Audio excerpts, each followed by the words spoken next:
Gênesis 40.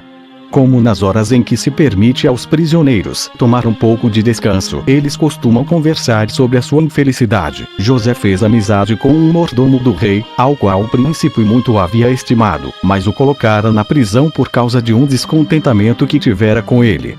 Esse homem, percebendo a virtude de José, contou-lhe um sonho que tivera e rogou-lhe que o explicasse, pois se sentia muito infeliz, não somente por ter perdido as boas graças de seu senhor, mas também por estar sendo perturbado com sonhos que ele julgava só poderiam vir do céu.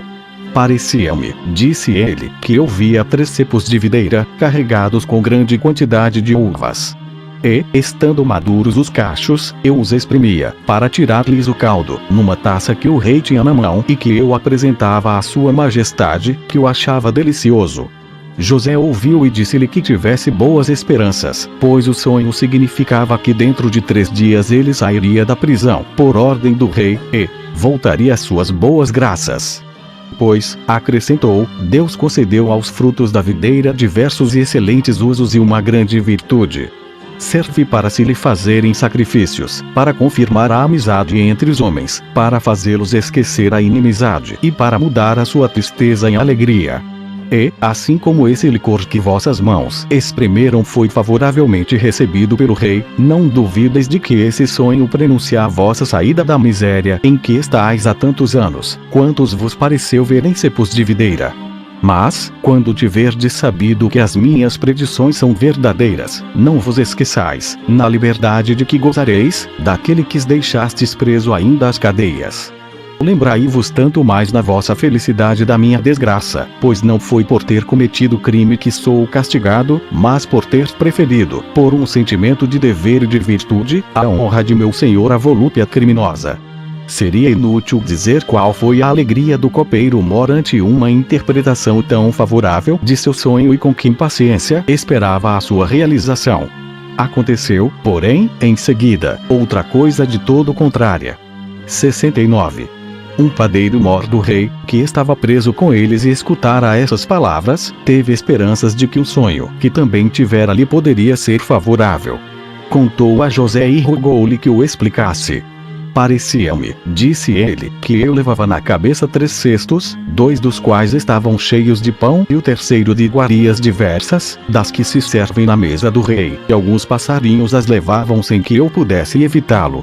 José, depois de escutá-lo atentamente, declarou que teria muito desejado dar-lhe uma explicação favorável, mas era obrigado a dizer que os 2 primeiros cestos significavam que só lhe restavam 2 dias de vida, e o terceiro, que ele seria enforcado e comido pelos pássaros. 70. Tudo que José havia predito aconteceu. 3 dias depois, o rei mandou, durante um grande banquete, no dia de seu nascimento, que enforcassem o padeiro mor e se tirasse da prisão o copeiro mor para recolocá-lo no cargo. Mas a ingratidão deste o fez esquecer a promessa, e José continuou a sofrer por mais 2 anos as amarguras inerentes a um cárcere. Deus, todavia, que jamais abandona os seus, serviu-se, para dar-lhe a liberdade, de um expediente, o qual vou relatar. O rei teve numa mesma noite 2 sonhos, que julgou serem péssimos presságios, embora não se lembrasse da explicação que simultaneamente lhe fora dada. No dia seguinte, ao despontar do dia, mandou buscar os homens mais sábios de todo o Egito e ordenou-lhes que os decifrassem. Eles responderam que não o podiam fazer, aumentando-lhe ainda mais o temor.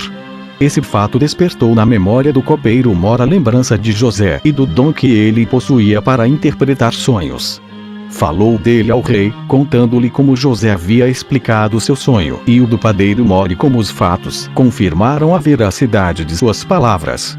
Disse-lhe também que José era escravo de Potifar, o qual o havia posto na prisão, e hebreu de nascimento, oriundo de uma família ilustre, segundo ele mesmo afirmava.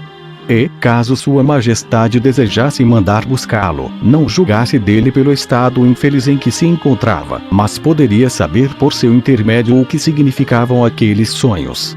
Ante essa sugestão, o rei mandou imediatamente buscar a José, tomou-o pela mão e disse: um de meus oficiais falou-me de vós, de maneira tão elogiosa que a opinião que tenho de vossa sabedoria faz-me desejar que me expliqueis os meus sonhos, tal como explicastes o dele, sem que o temor de me zangar, ou o desejo de me agradar, vos façam mudar algo da verdade, ainda que me reveleis coisas desagradáveis.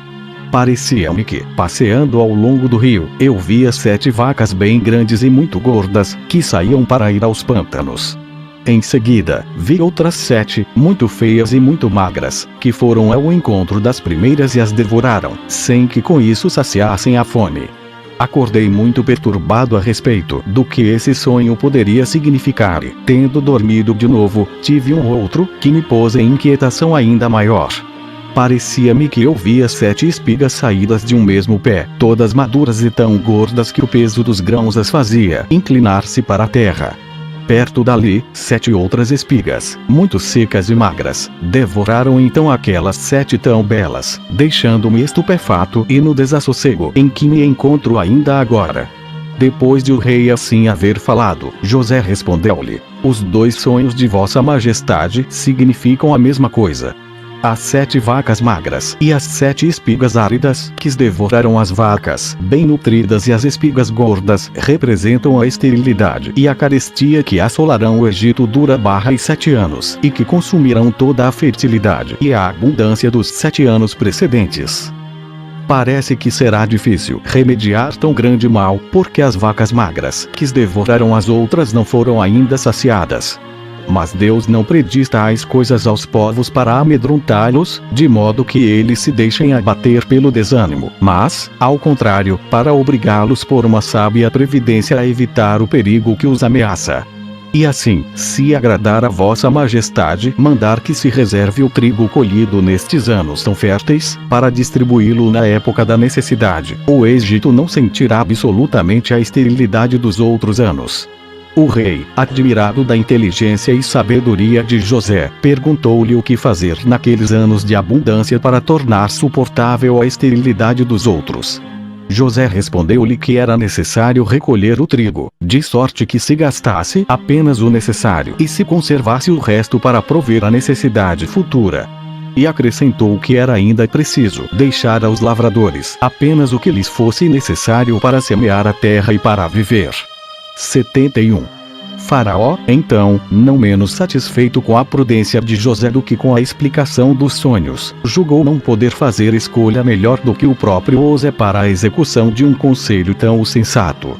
Assim, deu-lhe plenos poderes para determinar o que julgasse mais conveniente para o seu trabalho e para o bem-estar de seus súditos. Como sinal da autoridade com que o honrava, permitiu que se vestisse de púrpura, usasse um anel com selo real e fosse conduzido sobre um carro por todo o Egito. José, em seguida, fez executar as ordens e mandou recolher todo o trigo aos celeiros do rei, deixando ao povo somente o necessário para semear e viver, sem dizer por que razão assim procedia. Ele tinha então 30 anos, e o rei o fez nomear Psontonfrance, por causa de sua inteligência. Esse nome significa, em língua egípcia, aquele que penetra as coisas ocultas. 72. Faraó fez José desposar uma jovem de nobre família, chamada Azenate, cujo pai se chamava Potífera e era sacerdote de On.